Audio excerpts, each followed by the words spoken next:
En mars 1957, un garçon de 8 ans disparaît dans les rues de Bordeaux sans laisser la moindre trace. Pendant 38 ans, sa famille vit dans l'incertitude la plus absolue, oscillant entre l'espoir et le désespoir. Les enquêteurs épuisent toutes les pistes, les voisins gardent leurs secrets. Et puis, en 1995, une femme de 76 ans, allongée sur son lit d'hôpital, demande à parler à la sœur du disparu. Ce qu'elle révèle dans ses derniers instants va bouleverser tout ce que la famille croyait savoir. Mais pourquoi avoir attendu si longtemps? Qu'est-ce qui peut pousser quelqu'un à garder un tel secret pendant presque 4 décennies? Et surtout, que s'est-il réellement passé ce jour-là dans le quartier de la Bastide? Avant de continuer avec cette histoire troublante, si vous appréciez les cas mystérieux réels comme celui-ci, abonnez-vous à la chaîne et activez les notifications pour ne manquer aucun nouveau cas. Maintenant, découvrons comment tout a commencé. Au milieu des années 50, le quartier de la Bastide à Bordeaux était un monde à part. Situé sur la rive droite de la Garonne, ce quartier ouvrier vivait au rythme du port et des usines qui bordaient le fleuve. Les maisons étroites s'alignaient dans des rues pavées où tout le monde se connaissait. Les femmes discutaient sur le pas de leur porte pendant que les hommes rentraient du travail.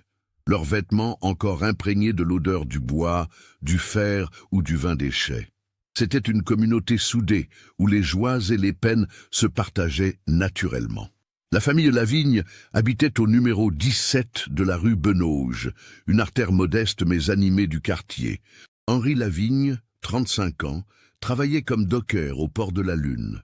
C'était un homme robuste, aux mains calleuses, qui partait avant l'aube et rentrait souvent après le coucher du soleil. Le travail était dur et irrégulier, dépendant des arrivages de marchandises. Mais Henri ne se plaignait jamais. Pour lui, subvenir aux besoins de sa famille était une question d'honneur. Son épouse, Simone, était une femme discrète de 32 ans qui travaillait comme couturière à domicile. Elle passait ses journées penchée sur sa vieille machine à coudre Singer, près de la fenêtre qui donnait sur la rue. Les clientes venaient faire réparer leurs vêtements ou commander des robes pour les occasions spéciales. Simone avait des doigts habiles et un œil pour les détails. Elle économisait chaque franc, le rangeant dans une boîte en fer-blanc cachée derrière les conserves dans la cuisine. Le couple avait 2 enfants. Margot, l'aînée, avait 13 ans en 1957. C'était une jeune fille sérieuse, aux cheveux châtains toujours soigneusement tressés, qui aidait sa mère après l'école. Elle étudiait bien, rêvant secrètement de devenir institutrice un jour, même si elle savait que sa famille n'avait probablement pas les moyens de financer de longues études. Margot adorait son petit frère, même si elle ne le montrait pas toujours ouvertement, comme c'est souvent le cas entre frères et sœurs. Julien, le Benjamin, venait d'avoir 8 ans en février. C'était un enfant vif, curieux, avec des yeux noisettes pétillants et des taches de rousseur sur le nez. Il aimait jouer aux billes avec les garçons du quartier, grimper sur les quais du port malgré les avertissements de ses parents, et écouter les histoires que racontaient les vieux marins au café du coin.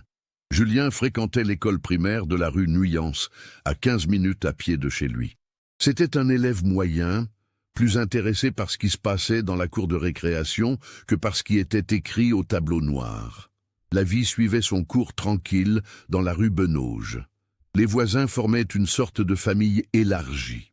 Il y avait Monsieur Blanchard, le retraité qui passait ses après-midi à fumer sa pipe sur le banc devant sa maison. Madame Duchamp, la boulangère dont l'odeur du pain frais embaumait tout le quartier dès 6 heures du matin. Et puis il y avait Madame Colette Garnier. Colette habitait au numéro 15, juste à côté des Lavignes. Veuve depuis 1946, elle avait perdu son mari pendant la guerre. Sans enfant, elle avait reporté toute son affection sur les familles du voisinage, particulièrement sur les Lavignes. Elle gardait parfois Julien et Margot quand Simone avait trop de travail ou devait sortir. Les enfants l'appelaient affectueusement « Tante Colette », même s'ils n'avaient aucun lien de sang. Elle leur préparait des goûters, leur racontait des histoires, et Simone lui en était profondément reconnaissante. Colette était une femme mince, aux cheveux gris toujours tirés en chignon serré. Elle portait invariablement des robes noires ou grises, comme si elle était en deuil perpétuel. Ses yeux bleus avaient une douceur particulière quand elle regardait les enfants, mais quelque chose dans son expression trahissait une tristesse ancienne qu'elle ne partageait avec personne.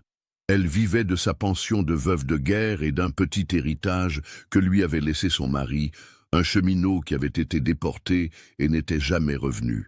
En ce début d'année 1957, rien ne laissait présager la tragédie qui allait frapper la famille Lavigne. L'hiver avait été particulièrement froid, avec même quelques chutes de neige en janvier, ce qui était rare à Bordeaux. Le printemps commençait tout juste à pointer le bout de son nez. Les bourgeons apparaissaient sur les arbres qui bordaient les quais et les journées s'allongeaient progressivement. Le quartier de la Bastide continuait sa vie rythmée par les sirènes du port, les cloches de l'église Sainte-Marie et les cris des enfants qui jouaient dans les rues après l'école. C'était un monde simple, où les portes restaient souvent ouvertes, où les enfants circulaient librement et où la notion de danger semblait lointaine. Après tout, dans une communauté aussi soudée, que pouvait-il arriver de grave? Le mercredi 20 mars 1957 restera à jamais gravé dans la mémoire collective du quartier de la Bastide. Ce jour-là commença comme n'importe quel autre jour. Le ciel était couvert, d'un gris uniforme qui annonçait peut-être de la pluie pour l'après-midi. La température était fraîche, environ 10 degrés, et un vent léger soufflait depuis la Garonne, apportant avec lui l'odeur caractéristique du fleuve mêlée à celle du goudron des chantiers navals. Henri Lavigne était parti travailler au port dès 5 heures du matin, comme d'habitude. Simone avait préparé le petit déjeuner pour les enfants vers 7 heures. Du pain avec un peu de beurre et de confiture, accompagné d'un bol de café au lait. Julien avait mangé rapidement, pressé de retrouver ses camarades avant que la cloche ne sonne. Il portait son pullover marron tricoté par sa mère, son pantalon court gris et ses chaussures noires un peu usées.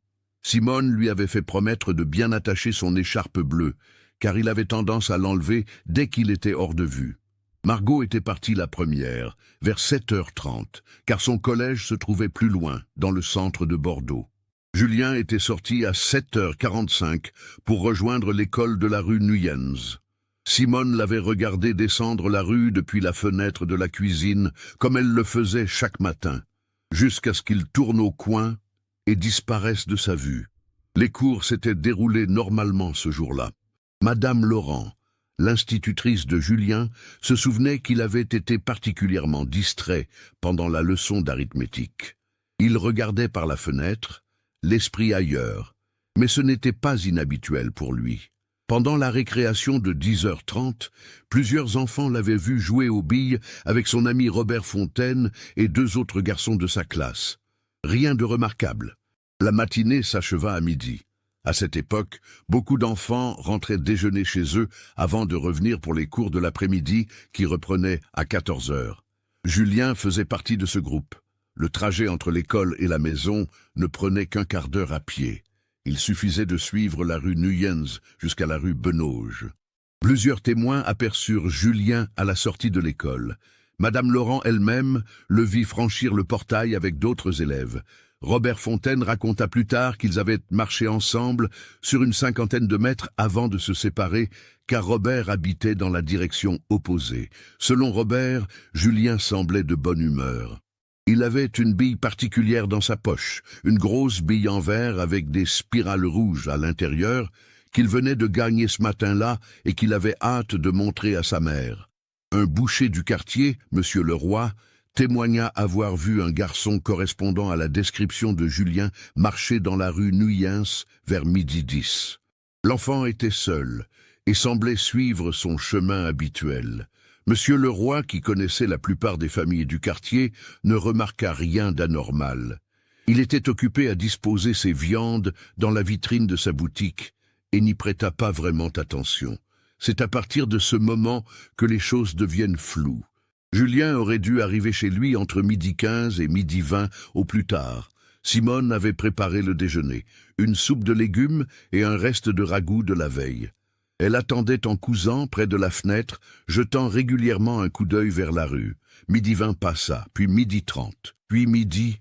Simone commença à s'inquiéter légèrement, se disant que Julien avait peut-être traîné avec ses camarades, même si ce n'était pas dans ses habitudes, surtout quand il avait faim. À 12h45, l'inquiétude se transforma en anxiété. Simone sortit sur le pas de la porte, scrutant la rue dans les deux directions. Elle interrogea Madame Garnier qui prenait l'air devant chez elle. Colette n'avait pas vu Julien.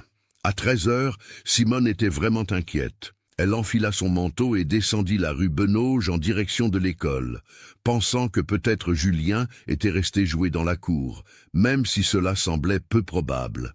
Elle croisa plusieurs voisins en chemin et leur demanda s'ils avaient vu son fils. Personne ne l'avait aperçu depuis la sortie de l'école.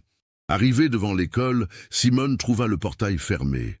Les cours de l'après-midi n'avaient pas encore repris. Elle fit le tour du bâtiment, appela Julien, mais n'obtint aucune réponse. Un sentiment de panique commença à l'envahir. Elle refit le chemin en sens inverse, cette fois-ci en entrant dans les cours des maisons, en vérifiant les impasses, en demandant à chaque personne qu'elle croisait.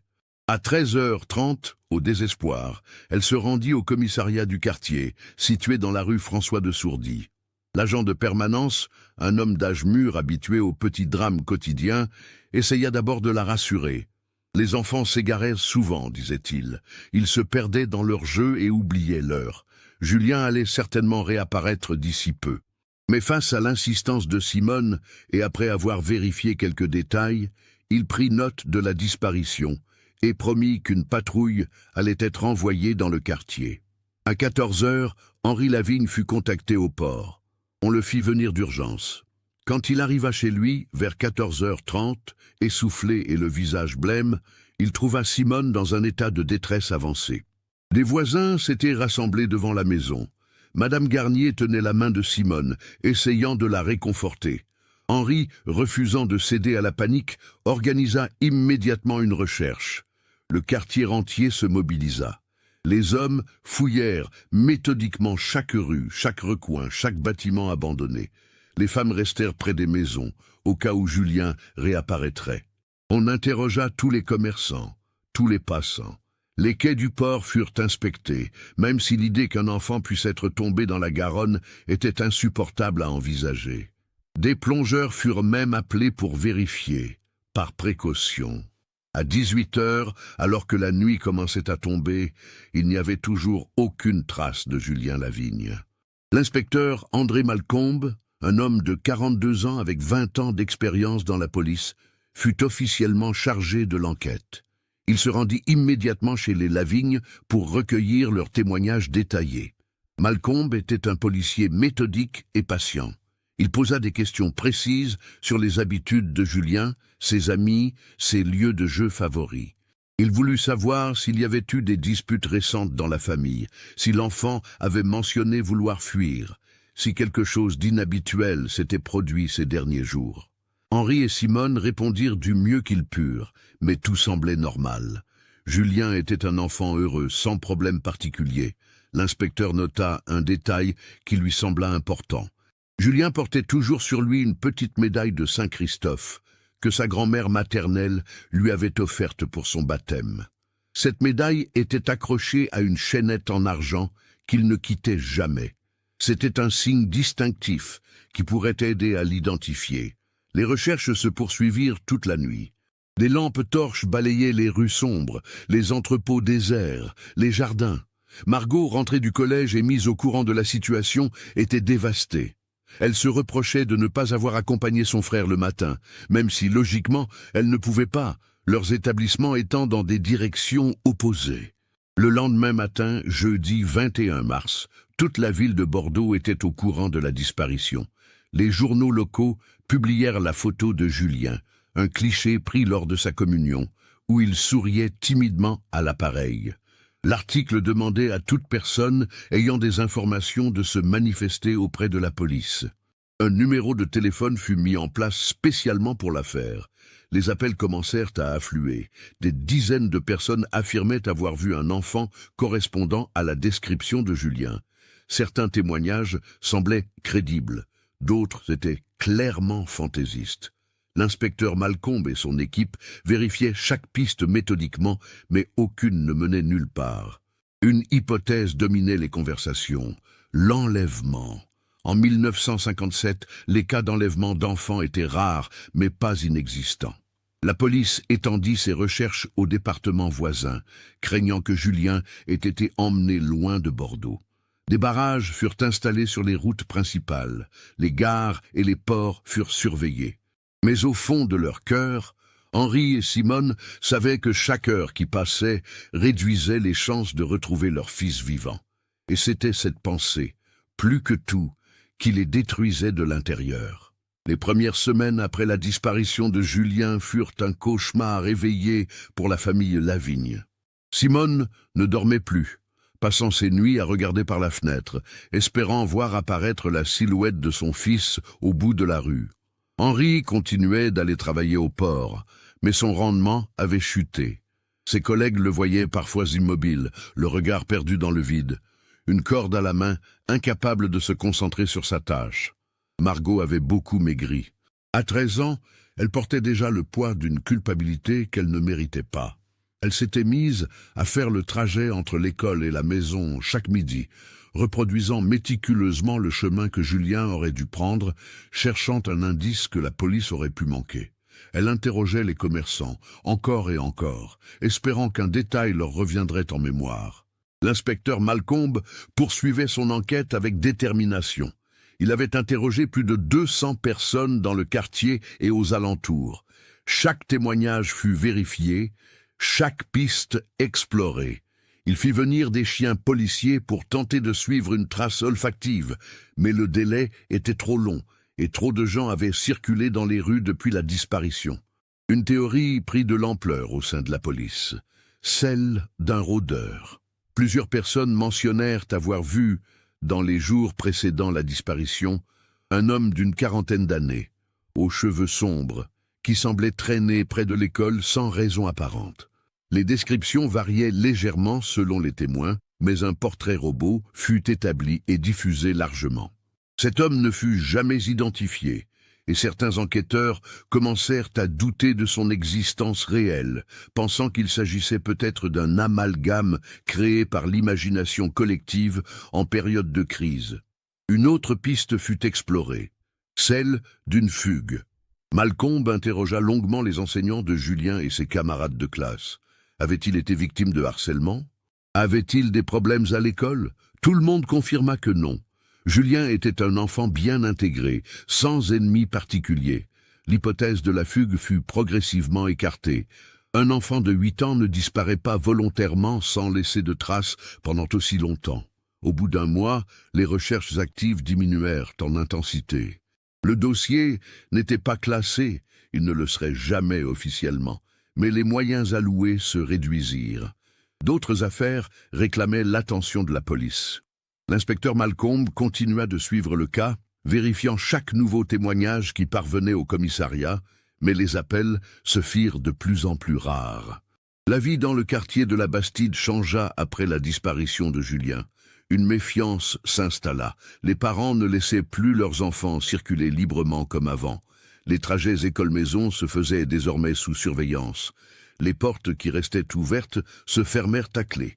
Une innocence collective s'était envolée ce 20 mars 1957. Pour les Lavigne, chaque jour ressemblait au précédent. Une succession d'heures vides ponctuées par de faux espoirs et de vraies déceptions. Chaque coup de téléphone faisait bondir leur cœur. Chaque enfant aperçu de dos dans la rue provoquait un instant de confusion. Simone ne toucha plus à la machine à coudre pendant 6 mois. Elle ne pouvait plus supporter de rester assise près de cette fenêtre d'où elle avait vu Julien partir pour la dernière fois. Henri, lui, développa une routine obsessionnelle. Chaque dimanche, il refaisait le trajet entre la maison et l'école, scrutant chaque détail, cherchant quelque chose qui aurait changé, un indice qui serait apparu. Il entrait dans les cafés, montrait la photo de Julien, demandait si quelqu'un se souvenait de l'avoir vu. Les gens compatissaient, mais personne n'avait rien de nouveau à offrir. Margot grandit trop vite. À 15 ans, en 1959, elle ressemblait déjà à une femme. Elle avait abandonné son rêve de devenir institutrice. Comment pouvait-elle enseigner à des enfants quand elle n'avait pas su protéger son propre frère?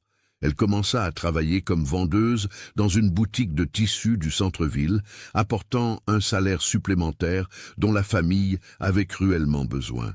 Le travail d'Henri ne suffisait plus car Simone n'avait jamais vraiment repris la couture. Les anniversaires de Julien étaient les jours les plus difficiles.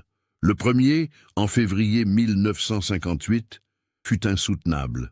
Simone prépara un gâteau comme si son fils allait rentrer d'un moment à l'autre. Elle mit 9 bougies dessus et les alluma. Elles brûlèrent jusqu'au bout sans être soufflées. Henri ne put supporter la scène et sortit marcher pendant des heures sous la pluie froide. La famille reçut beaucoup de soutien de la communauté, particulièrement de Madame Garnier. Colette était présente presque quotidiennement. Elle apportait des plats cuisinés, aidait au ménage, écoutait Simone se répandre en lamentations. Sa présence était un réconfort, même si rien ne pouvait vraiment soulager la douleur. Colette elle-même semblait avoir vieilli de 10 ans en quelques mois. Ses traits s'étaient creusés et elle avait développé une toux persistante qu'elle attribuait au chagrin. Au fil des années, la question qui hantait tout le monde était « Julien était-il encore vivant quelque part ?» Cette incertitude était peut-être le pire aspect de la situation. Simone oscillait entre 2 scénarios insupportables. Soit son fils était mort et elle ne pourrait jamais lui offrir de sépulture décente, soit il était vivant quelque part, peut-être en train de souffrir, et elle ne pouvait rien faire pour lui. En 1965, 8 ans après la disparition, un événement raviva brièvement l'espoir. Un adolescent fut retrouvé dans une ferme isolée en Dordogne. Il avait été retenu contre sa volonté par un couple qui l'avait recueilli alors qu'il errait sur une route. Le garçon ne se souvenait ni de son nom ni de son origine. Son âge correspondait à peu près à ce que Julien aurait eu. Simone et Henri firent le voyage jusqu'à Périgueux avec une photo. Leur cœur battait si fort qu'ils pouvaient à peine respirer. Mais quand ils virent l'adolescent, ils surent immédiatement que ce n'était pas leur fils. Les traits ne correspondaient pas. La déception fut dévastatrice. Les années 70 apportèrent d'autres changements. Margot se maria en 1972 avec un employé de banque nommé Laurent Mercier. Elle eut 2 enfants, un garçon et une fille. Le garçon fut prénommé Julien, à la mémoire de l'oncle qu'il ne connaîtrait jamais. Simone et Henri devinrent grands-parents, ce qui apporta une touche de lumière dans leur existence sombre. Mais même dans ces moments de joie, l'absence pesait.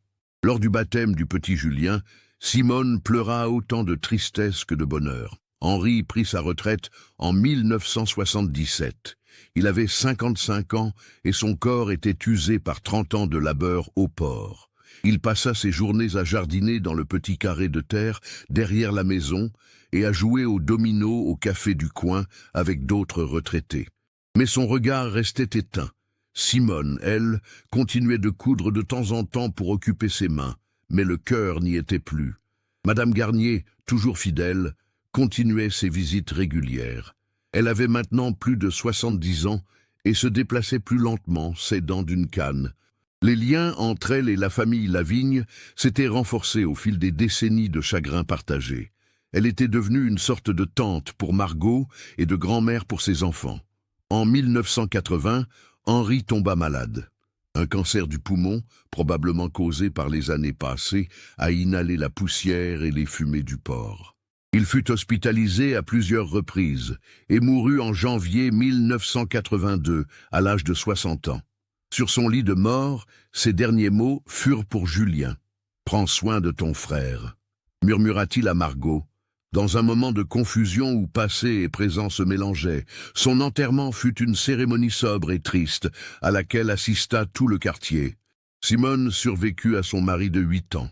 Elle resta dans la maison de la rue Benauge, refusant de la quitter malgré les insistances de Margot qui voulait qu'elle vienne vivre avec sa famille. « Si Julien revient, il doit me trouver ici », disait-elle, même si au fond d'elle-même, elle savait que son fils ne reviendrait jamais.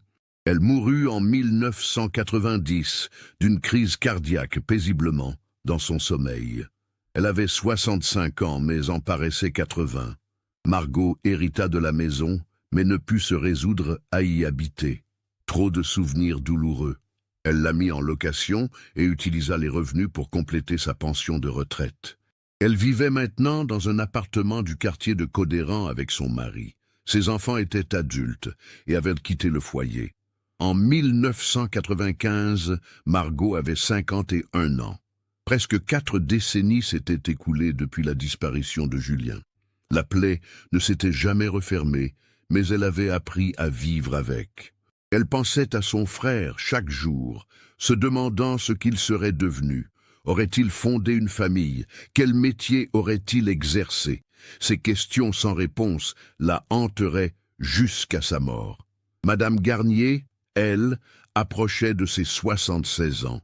Elle vivait toujours seule au numéro 15 de la rue Benauge. Sa santé déclinait. Elle avait développé un cancer du pancréas que les médecins avaient diagnostiqué comme terminal. On lui donnait quelques mois, peut-être 1 an tout au plus. C'est dans ce contexte qu'allait se produire l'événement qui changerait tout. Le 1er septembre 1995 fut une journée particulièrement chaude à Bordeaux. La canicule tardive de l'été n'en finissait pas. Les températures dépassaient les 35 degrés et les gens cherchaient refuge à l'ombre ou dans les endroits climatisés. Dans le quartier de la Bastide, les fenêtres restaient grandes ouvertes dans l'espoir de capter un souffle d'air frais. Madame Colette Garnier était à l'hôpital depuis 1 semaine. Son état s'était brusquement détérioré fin août. Les douleurs étaient devenues insupportables et elle ne pouvait plus rester seule chez elle. Elle avait été admise au service de soins palliatifs de l'hôpital Saint-André dans le centre de Bordeaux. Les médecins avaient été clairs avec elle. Il ne lui restait que quelques semaines, peut-être moins. Colette le savait et l'acceptait. Elle avait vécu longtemps, plus longtemps que son mari, plus longtemps que beaucoup de gens de sa génération. Elle n'avait pas peur de la mort. Ce qui la tourmentait, c'était autre chose. Un poids qu'elle portait depuis 38 ans. Un secret qui l'empêchait de partir en paix. Pendant toute la durée de son hospitalisation, Colette avait reçu peu de visites. Elle n'avait pas de famille proche. Quelques voisins étaient de passer les premiers jours, mais les visites s'étaient espacées. Les gens sont mal à l'aise face à la mort qui approche. Margot Mercier, l'ancienne petite Margot Lavigne, était venue 3 fois. Elle apportait des fleurs et restait 1 heure ou 2, parlant de choses et d'autres, essayant de distraire la malade. Ce 1er septembre, Colette demanda à l'infirmière de service si elle pouvait appeler Margot. Elle dit que c'était urgent, qu'elle devait lui parler. L'infirmière, une femme d'une 50aine d'années habituée aux dernières volontés des mourants, accepta et téléphona au domicile des Mercier. Margot était là.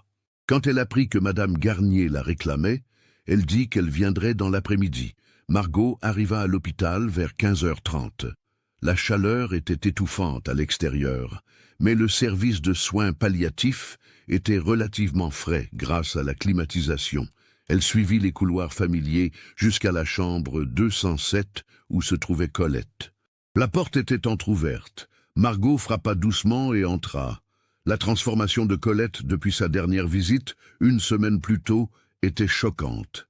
La vieille femme avait encore maigri, ses joues s'étaient creusées et sa peau avait pris une teinte grisâtre. Mais ses yeux bleus étaient toujours vifs et ils se fixèrent immédiatement sur Margot avec une intensité surprenante. « Margot, ma petite !» dit Colette d'une voix faible mais claire. « Merci d'être venue si vite. »« Bien sûr, Madame Garnier !» répondit Margot en s'approchant du lit et en prenant la main décharnée de la malade dans les siennes. « Comment vous sentez-vous aujourd'hui ?»« Je vais mourir bientôt, » dit Colette sans détour. « Peut-être dans quelques jours. Je le sens. » Margot voulut protester, dire que les médecins pouvaient se tromper, que parfois des rémissions miraculeuses se produisaient, mais les mots restèrent coincés dans sa gorge. Colette avait raison.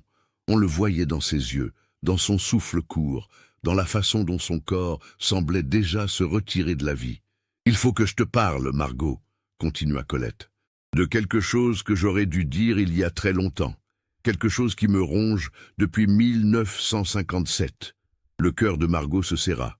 1957, l'année où Julien avait disparu.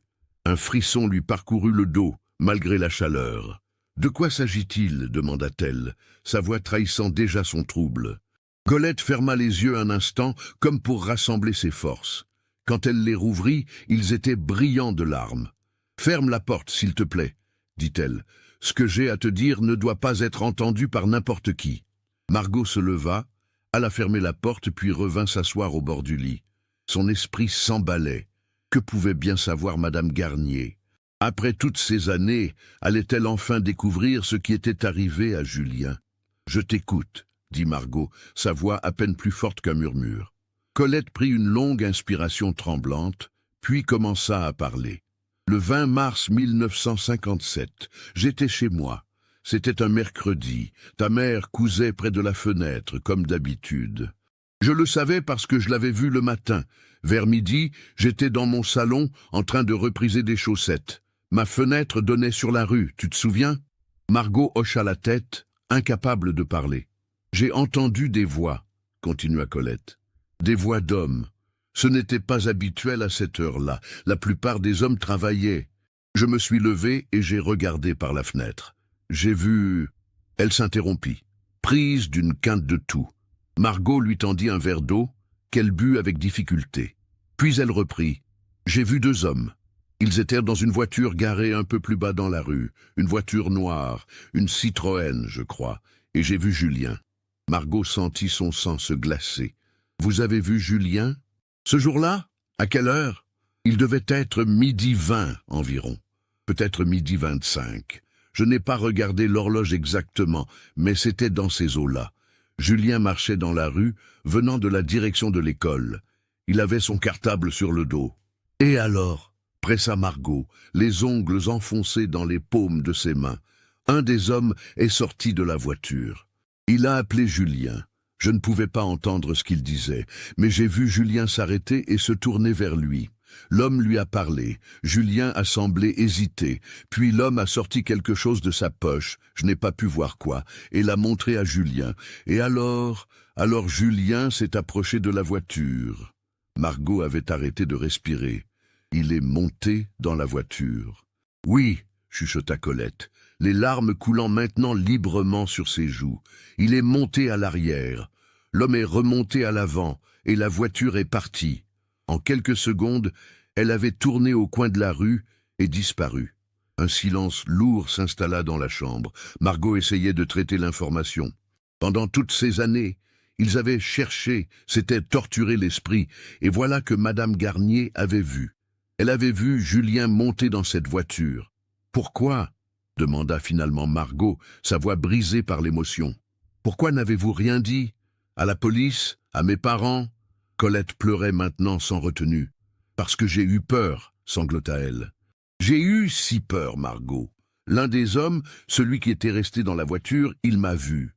Nos regards se sont croisés, et j'ai vu quelque chose dans ses yeux, quelque chose de froid, de menaçant. Après le départ de la voiture, je suis resté pétrifié. J'ai pensé à alerter ta mère immédiatement, mais je me suis dit que peut-être je me trompais, que peut-être Julien connaissait ces hommes, qu'il allait revenir.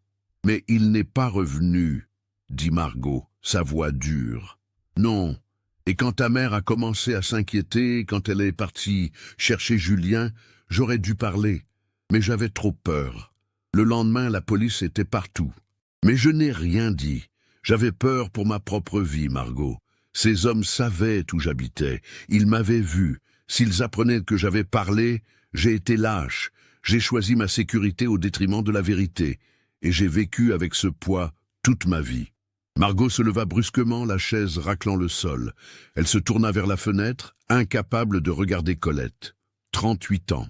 38 ans pendant lesquels cette femme avait su et n'avait rien dit.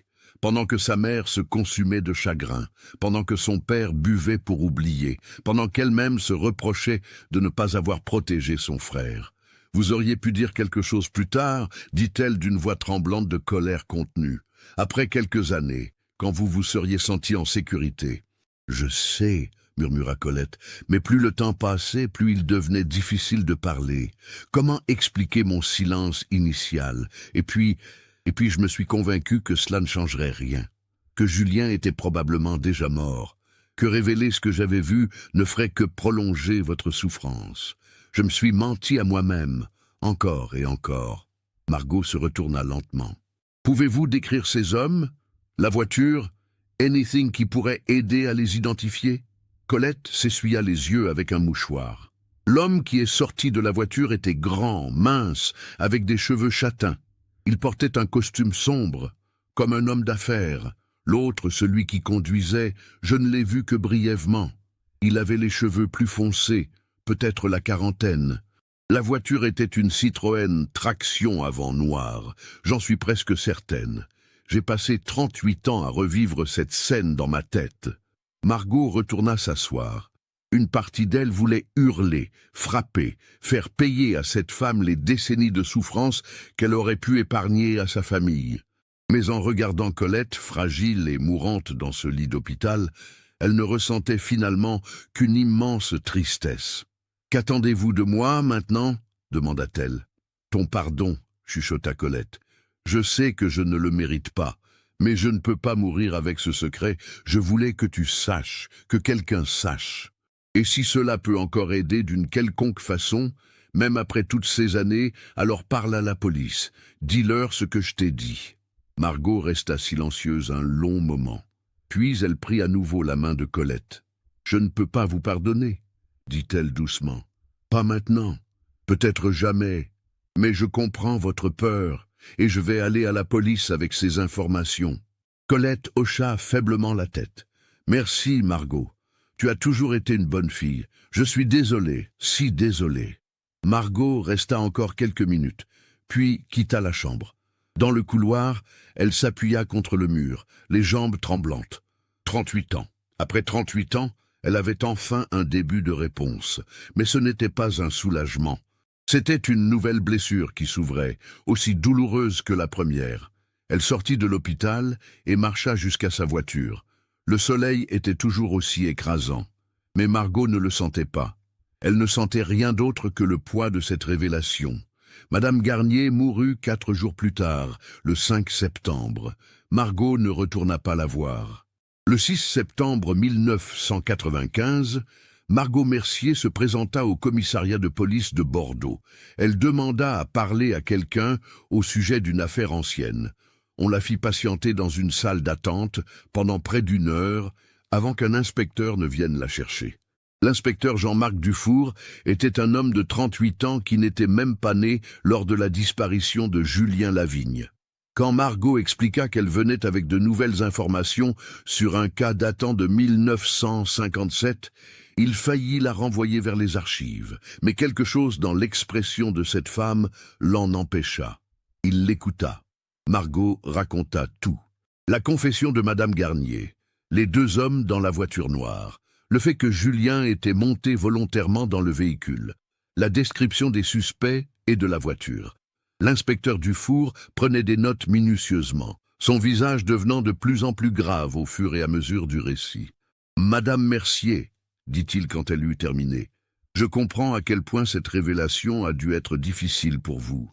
Mais vous devez comprendre que 38 ans se sont écoulés. Les chances de retrouver ces hommes, ou même d'obtenir des réponses, sont extrêmement minces. »« Je sais, » répondit Margot, « mais au moins, vous savez maintenant. Ce n'était pas une fugue.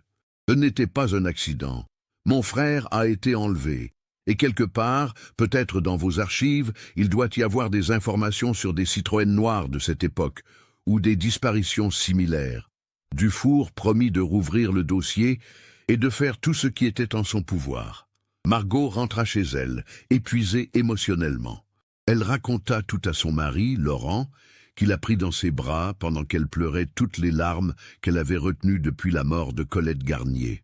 À sa grande surprise, l'inspecteur Dufour prit l'affaire très au sérieux. Dans les jours qui suivirent, il plongea dans les archives du commissariat. Le dossier Lavigne était épais, rempli de témoignages, de photos, de rapports d'enquête. Il lut tout, page par page, prenant des notes, essayant de comprendre ce qui avait été fait à l'époque et ce qui avait été négligé. Un détail attira son attention. Dans les semaines qui avaient suivi la disparition de Julien, plusieurs témoins avaient mentionné avoir vu une voiture noire rôder près de l'école. Les descriptions variaient, mais certaines correspondaient à une Citroën traction avant. À l'époque, la police avait tenté de retrouver ce véhicule sans succès. Les registres d'immatriculation avaient été consultés, mais il y avait des centaines de Citroën noirs dans la région bordelaise. Dufour décida de croiser les informations avec d'autres cas de disparition d'enfants survenus en France dans les années 50. Il passa des heures dans les archives nationales, établissant une chronologie. Il découvrit quelque chose de troublant. Entre 1954 et 1959, 7 enfants avaient disparu dans le sud-ouest de la France dans des circonstances similaires. Tous étaient des garçons âgés de 7 à 10 ans. Tous avaient disparu en plein jour, sur le chemin de l'école ou en rentrant chez eux, et dans 4 de ces cas, des témoins avaient mentionné une voiture noire. Ce pattern n'avait jamais été remarqué à l'époque, parce que les affaires avaient été traitées indépendamment par différents commissariats. Les moyens de communication et de coordination entre les services de police n'étaient pas ce qu'ils sont aujourd'hui. Chaque disparition avait été considérée comme un cas isolé. Dufour présenta ses découvertes à son supérieur, le commissaire Arnaud, un homme de 55 ans proche de la retraite. Arnaud écouta attentivement, puis secoua la tête avec tristesse. « Même si vous avez raison, dit-il, même s'il y a eu un prédateur qui opérait dans les années 50, comment le retrouver maintenant? S'il est encore vivant, il doit avoir dans les 80 ans. Et s'il est mort, que pouvons-nous faire? Au moins chercher, répondit Dufour. Ces familles méritent de savoir. Arnaud approuva finalement l'ouverture d'une enquête discrète. Dufour commença à contacter les familles des autres enfants disparus. Certaines avaient déménagé, d'autres n'étaient plus en vie. Mais il réussit à parler avec 3 d'entre elles. Leurs histoires étaient déchirantes et horriblement similaires. Des décennies d'incertitude, des vies brisées, des questions sans réponse. En parallèle, Dufour chercha dans les registres de véhicules de l'époque. Il découvrit que plusieurs Citroën traction avant noire avaient été impliqués dans des accidents ou des infractions mineures dans les années 50. Il dressa une liste des propriétaires et commença à les rechercher. La plupart étaient décédés, quelques-uns vivaient encore, mais étaient très âgés et leur mémoire défaillante. Aucun ne présentait de profil suspect particulier. C'étaient d'anciens commerçants, des employés de bureau, des retraités ordinaires. Mais il y avait un nom qui revenait de façon inhabituelle. Un certain Georges Arnoux. Il avait possédé une Citroën traction avant noire entre 1953 et 1960. Son nom apparaissait dans les registres de police pour une raison particulière. En 1959, il avait été interrogé suite à une plainte d'un parent qui l'avait vu parler à des enfants près d'une école à Agen. L'affaire n'avait pas abouti faute de preuves concrètes et Arnoux avait été relâché. Dufour sentit son pouls s'accélérer. Il chercha plus d'informations sur Georges Arnoux. L'homme était né en 1918. Il aurait donc 77 ans s'il était encore vivant. Dufour consulta les registres d'état civil. Georges Arnoux n'était pas décédé. Il vivait dans une maison de retraite près de Libourne, à une trentaine de kilomètres de Bordeaux. Le 23 septembre, Dufour se rendit à la maison de retraite. C'était un établissement moderne et bien entretenu, entouré de jardins. À la réception, il se présenta et demanda à voir Georges Arnoux. La directrice le conduisit dans une salle commune où plusieurs résidents regardèrent la télévision. Georges Arnoux était assis près d'une fenêtre, seul. C'était un homme petit et frêle, presque chauve, avec des lunettes à verre épais. Il portait un gilet en laine, malgré la température encore douce de septembre. Quand la directrice l'appela, il leva la tête, l'air confus. « Monsieur Arnoux, » dit Dufour en s'approchant, « je suis l'inspecteur Jean-Marc Dufour de la police de Bordeaux. J'aimerais vous poser quelques questions sur d'anciens événements. » Arnoux le regarda sans vraiment le voir. « La police ?» dit-il d'une voix faible. « Pourquoi la police ?» Dufour s'assit à côté de lui. « Monsieur Arnoux, vous possédiez une Citroën noire dans les années 50, n'est-ce pas ?» Le vieil homme fronça les sourcils, essayant de se souvenir. « Une voiture ? Oui, j'ai eu une voiture, il y a longtemps. En 1959, vous avez été interrogé suite à une plainte. Vous vous en souvenez ?» Arnoux secoua la tête. « Je ne me souviens de rien. C'était il y a si longtemps. Ma mémoire, elle n'est plus ce qu'elle était. Dufour passa 1 heure à interroger le vieil homme, mais n'obtint rien de concret. Arnoux semblait réellement confus et désorienté. La directrice informa Dufour qu'Arnoux souffrait d'une démence sénile avancée et que son témoignage n'était pas fiable. Frustré, Dufour retourna au commissariat. Il consulta le dossier médical d'Arnoux, avec l'autorisation d'un juge. L'homme vivait dans cette maison de retraite depuis 1990. Avant cela, il avait vécu seul à Libourne après le décès de sa femme en 1978. Il n'avait jamais eu d'enfant. Dufour creusa plus profond. Il découvrit qu'Arnoux avait travaillé comme représentant commercial pour une entreprise de fournitures scolaires entre 1950 et 1965. Ce travail l'amenait à voyager fréquemment dans tout le sud-ouest, visitant des écoles pour vendre ses produits. Cela expliquait pourquoi il était souvent vu près des établissements scolaires. Mais cela signifiait aussi qu'il avait accès aux enfants et qu'il connaissait les horaires des écoles. Le profil commençait à devenir plus inquiétant. Dufour demanda l'autorisation de fouiller l'ancienne maison d'Arnoux à Libourne. Elle avait été vendue après son placement en maison de retraite, mais le nouveau propriétaire accepta de coopérer. Une équipe technique se rendit sur place le 2 octobre. La maison était une bâtisse modeste, avec un jardin à l'arrière. Les nouveaux propriétaires l'avaient rénovée partiellement, mais certaines parties restaient dans leur état d'origine. Dans le grenier, sous des années de poussière et d'objets abandonnés, les techniciens découvrirent une vieille malle en bois fermée à clé. Ils l'ouvrirent avec précaution. À l'intérieur, enveloppés dans du tissu, se trouvaient plusieurs objets, des vêtements d'enfants, des jouets anciens, des cahiers d'école et une petite boîte en métal. Dufour, qui était présent lors de la fouille, ouvrit la boîte avec des mains tremblantes. À l'intérieur, il y avait 7 médailles religieuses, chacune accrochée à une chaînette. 7 médailles pour 7 enfants disparus. L'une d'elles était une médaille de Saint-Christophe en argent, identique à celle que Julien Lavigne portait le jour de sa disparition.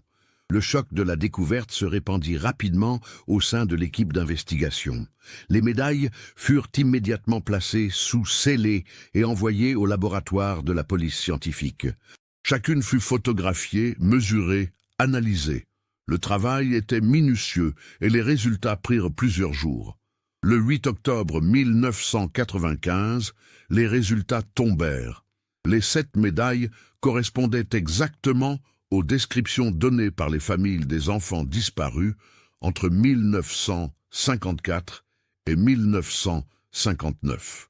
La médaille de Saint-Christophe avait même été formellement identifiée par Margot comme étant celle de Julien, grâce à une petite rayure distinctive sur le revers que sa mère avait mentionnée dans le rapport original de 1957. L'inspecteur Dufour convoqua une réunion avec ses supérieurs. Le dossier était maintenant devenu une affaire criminelle de première importance. Ils avaient la preuve que Georges Arnoux avait été en possession d'objets appartenant aux enfants disparus.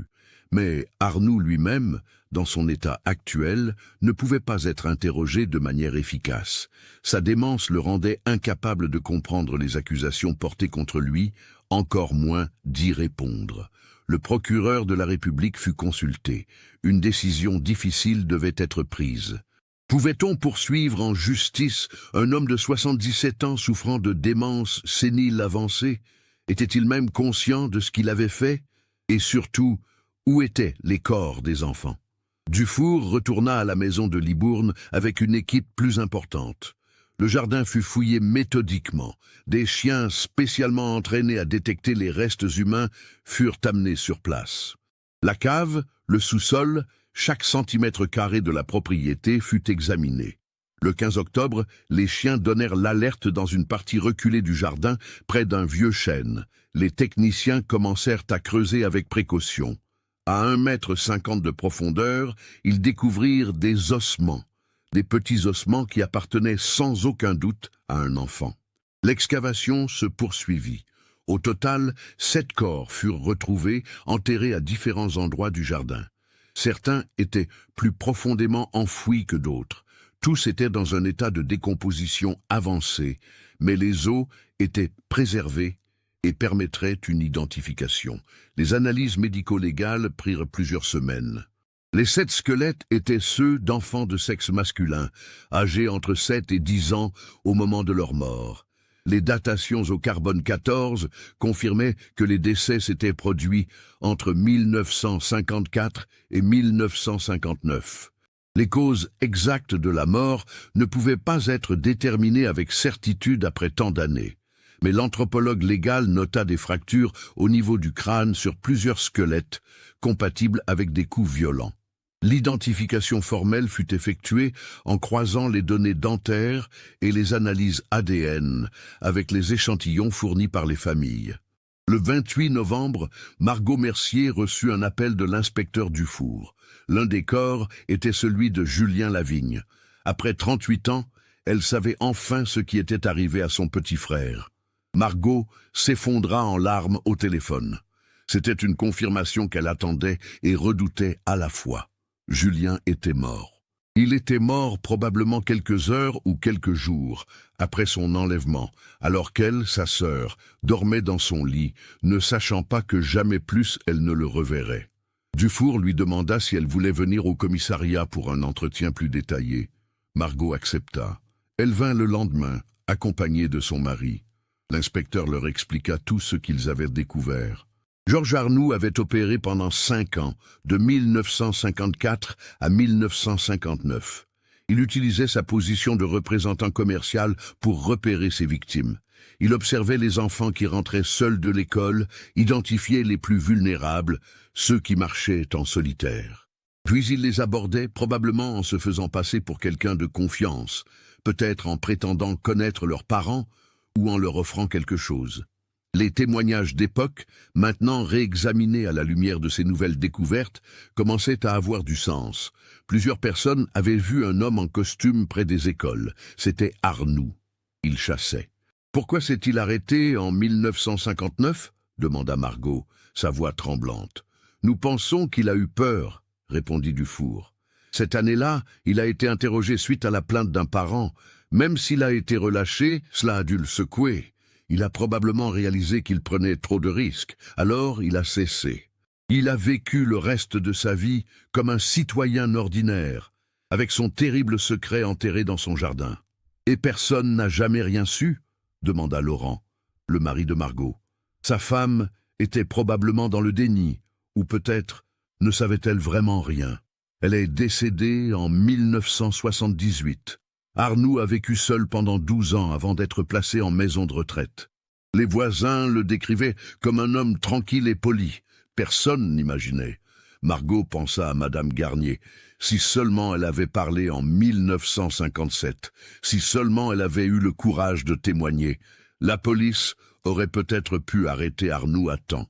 Les 6 autres enfants auraient peut-être pu être sauvés. Mais le passé ne pouvait pas être changé et la colère était inutile. « Que va-t-il se passer maintenant » demanda-t-elle. « Le procureur a décidé qu'Arnoux ne sera pas jugé, compte tenu de son état mental, » expliqua Dufour. « Il n'est pas apte à subir un procès. Mais l'affaire est résolue. Nous savons ce qui s'est passé. Les familles peuvent enfin enterrer leurs enfants. » Margot hocha la tête.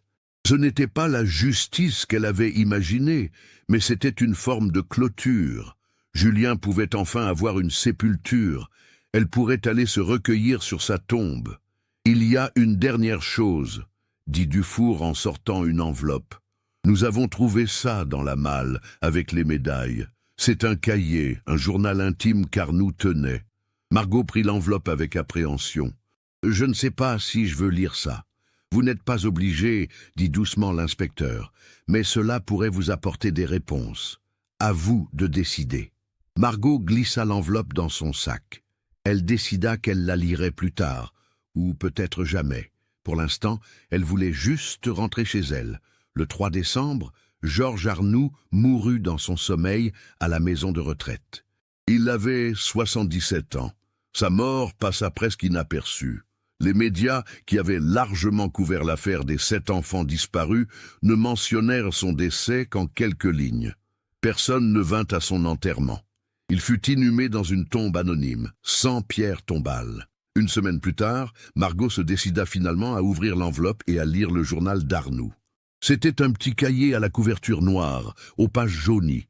L'écriture était serrée et parfois difficile à déchiffrer. Le contenu était glaçant. Arnoux décrivait chaque enlèvement avec une précision clinique. Il notait la date, l'heure, le lieu, le nom de l'enfant quand il le connaissait. Il décrivait comment il les avait approchés, ce qu'il leur avait dit, comment ils avaient réagi.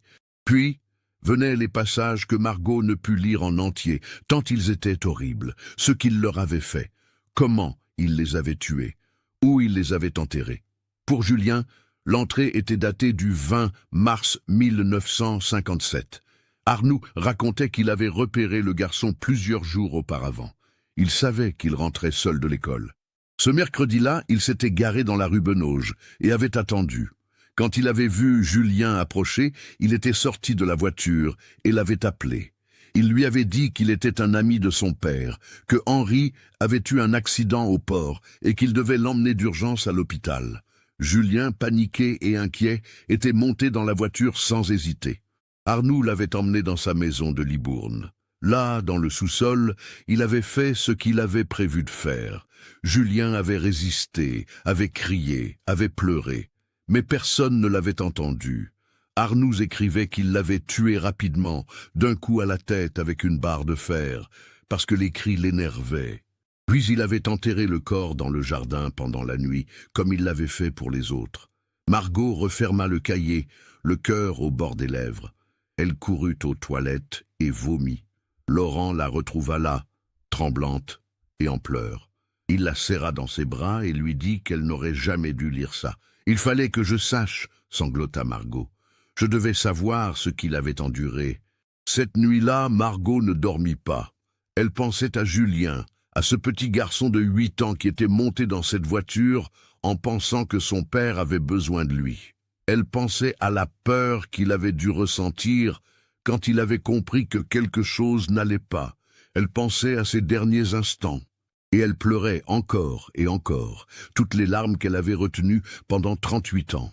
Les funérailles de Julien Lavigne eurent lieu le 16 décembre 1995, dans l'église Sainte-Marie de la Bastide, où il avait été baptisé 38 ans plus tôt. C'était une cérémonie à la fois triste et étrangement apaisante. Triste parce qu'on enterrait enfin un enfant disparu depuis si longtemps, mais apaisante parce qu'après des décennies d'incertitude, la famille pouvait enfin faire son deuil correctement. L'église était remplie. Il y avait bien sûr Margot et sa famille, mais aussi des dizaines de personnes du quartier. Certaines avaient connu Julien, d'autres étaient trop jeunes, mais venaient par solidarité. Monsieur Blanchard, le vieil homme qui fumait la pipe devant chez lui en 1957, était là, âgé maintenant de plus de 90 ans, soutenu par ses petits-enfants. Madame Duchamp, l'ancienne boulangère, était venue aussi, malgré ses problèmes de santé. Le cercueil était petit et blanc comme ceux qu'on utilise pour les enfants. Il contenait les restes de Julien, soigneusement rassemblés et identifiés. Margot avait insisté pour qu'il porte le pullover marron qu'il portait le jour de sa disparition, même si après tant d'années, il ne restait que des fragments de tissu retrouvés avec ses ossements. Le prêtre prononça un sermon sur l'innocence volée, sur la cruauté du monde, mais aussi sur l'espoir de la réunion dans l'au-delà. Il parla de Simone et Henri, maintenant décédés, qui pouvaient enfin retrouver leur fils dans le royaume des cieux. C'était une pensée réconfortante pour ceux qui croyaient. Margot prit la parole, sa voix tremblante mais déterminée. Elle parla de son petit frère, de ses taches de rousseur, de sa passion pour les billes, de son rire contagieux. Elle parla des 38 années d'attente, de l'espoir qui s'amenuisait mais ne mourait jamais complètement. Elle remercia tous ceux qui n'avaient pas oublié Julien, qui avaient continué à se souvenir de lui au fil des décennies. Puis elle parla de Madame Garnier. Elle expliqua comment, sur son lit de mort, la vieille femme avait enfin révélé ce qu'elle avait vu ce jour fatidique de mars 1957.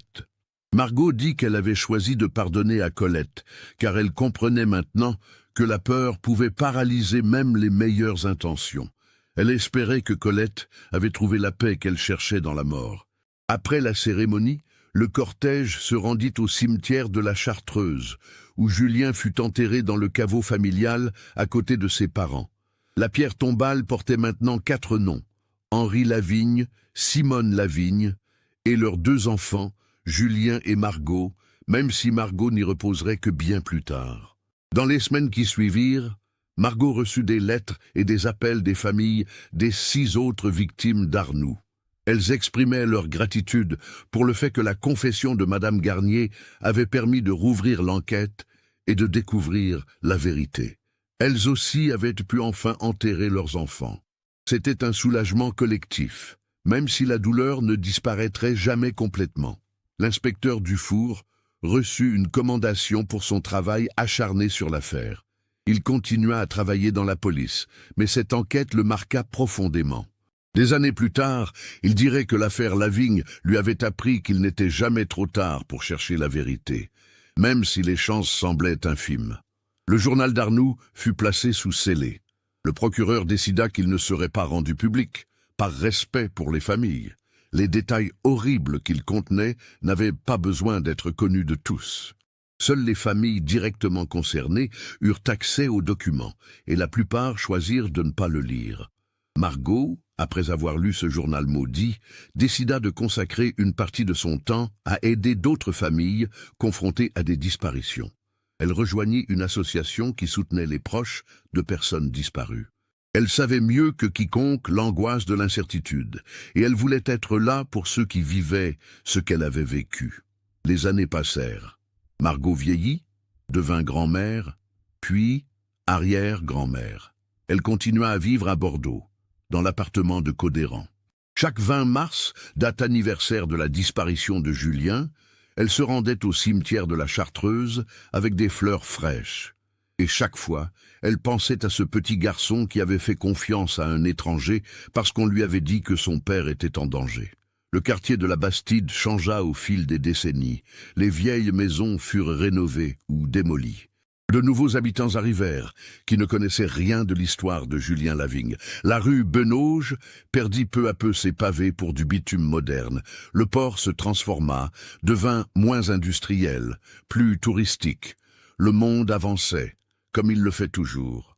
Mais dans la mémoire collective de ceux qui avaient vécu cette époque, l'affaire Lavigne restait présente. C'était un rappel que même dans les communautés les plus soudées, le mal pouvait se cacher derrière un visage ordinaire. C'était aussi un rappel de l'importance de parler, de témoigner, de ne pas laisser la peur empêcher la vérité de sortir. Margot Mercier décéda en 2015, à l'âge de 71 ans. Elle avait vécu 40 ans de plus que son frère. Dans ses derniers jours, alors qu'elle était elle-même hospitalisée, elle parla souvent de Julien. Elle disait qu'elle allait bientôt le revoir, qu'elle lui dirait combien elle l'avait aimé et combien il lui avait manqué. Elle s'excuserait de ne pas avoir pu le protéger. Ses funérailles furent simples et dignes. Elle fut enterrée dans le caveau familial, aux côtés de ses parents et de son frère. Sur la pierre tombale, on ajouta son nom et ses dates. La famille Lavigne était enfin réunie, même si c'était dans la mort. L'histoire de Julien Lavigne devint, avec le temps, une sorte de légende urbaine à Bordeaux. Les parents la racontaient à leurs enfants pour les mettre en garde contre les dangers de parler aux étrangers. Les journalistes locaux y faisaient référence lors d'anniversaires marquants. L'affaire était devenue un cas d'école sur l'importance de la persévérance dans les enquêtes criminelles et sur le poids du témoignage, même tardif. Quant à la maison de Libourne, où Georges Arnoux avait vécu, elle fut revendue plusieurs fois après la découverte des corps. Personne ne voulait y rester longtemps. Le jardin, malgré tous les efforts de réaménagement, gardait une aura sinistre. Les nouveaux propriétaires se plaignaient de cauchemars, de sensations étranges. Finalement, la maison fut démolie en 2005 et remplacée par un immeuble moderne. Mais ceux qui connaissaient l'histoire ne pouvaient s'empêcher de frissonner en passant devant. L'inspecteur Dufour prit sa retraite en 2010. Il écrivit un livre sur les affaires qu'il avait résolues, dont celle de Julien Lavigne occupait un chapitre entier. Le livre se vendit modérément, mais fut apprécié par les professionnels de la police et les amateurs d'affaires criminelles. Dufour y soulignait l'importance de ne jamais abandonner une enquête, même des décennies après les faits, parce que la vérité mérite toujours d'être découverte. Ce cas nous montre comment le silence, même motivé par la peur, peut avoir des conséquences dévastatrices qui se prolongent pendant des décennies. Si Colette Garnier avait trouvé le courage de témoigner en 1957, non seulement Julien aurait peut-être pu être sauvé dans les heures cruciales suivant son enlèvement, mais 6 autres enfants n'auraient probablement jamais été victimes d'Arnoux. La culpabilité qu'elle a portée pendant 38 ans était justifiée, mais son geste final, bien que tardif, a permis à 7 familles de trouver enfin des réponses. L'histoire de Julien Lavigne nous rappelle aussi que la justice, même imparfaite et tardive, a une valeur. Georges Arnoux n'a jamais été jugé pour ses crimes, protégé par la maladie qui avait détruit son esprit. Mais la vérité a été révélée. Les familles ont pu faire leur deuil. Les victimes ont retrouvé leur dignité. Dans un monde où tant de disparitions restent non résolues, c'était déjà beaucoup. Qu'avez-vous pensé de cette histoire? Avez-vous pu percevoir les signes tout au long de la narration? Partagez vos réflexions dans les commentaires. Si vous avez apprécié ce type d'investigation approfondie, n'oubliez pas de vous abonner à la chaîne et d'activer les notifications. Laissez votre like si cette histoire vous a marqué et partagez-la avec quelqu'un qui s'intéresse aussi à ce genre de cas.